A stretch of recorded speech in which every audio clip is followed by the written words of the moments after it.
সিরাজগঞ্জের শিবগঞ্জের জালমাছমারী সরকারি প্রাথমিক বিদ্যালয়ের পরীক্ষার ফলাফল প্রকাশ ও অভিভাবক ও মা সমাবেশ অনুষ্ঠিত হয়েছে।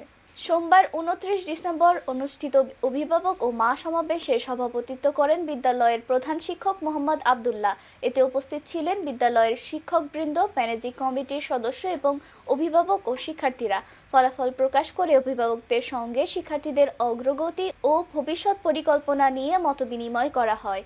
মা সমাবেশের মাধ্যমে মা অভিভাবকদের শিক্ষায় অংশগ্রহণ নিশ্চিতে জোর দেওয়া হয়। এ ধরনের অনুষ্ঠান শিক্ষার্থীদের উৎসাহ বৃদ্ধি এবং অভিভাবকদের সচেতনতা বৃদ্ধিতে গুরুত্বপূর্ণ ভূমিকা রাখবে। বারবার খোঁজ খবর নিই, আমি পাড়ায় মহল্লায় যাই, কারণ আপনারা জানেন যে আমাদের প্রতিদিন টিফিন দেওয়া হয় উপজেলাতে এই মিড ডে মিল ফিডিং খাবার দিচ্ছে না, ছেলে মেয়েদের টিফিন জিতেছেন।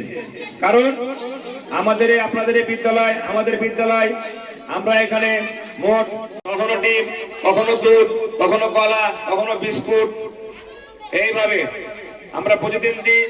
এখানে আমাদের আপনারা এখানে বাচ্চারা ভর্তি নিশ্চয় অবগত হয়েছেন। আমরা এই ৫-৬ মাস থেকে আমাদের বিদ্যালয়কে আমরা একটি মডেল বিদ্যালয় হিসাবে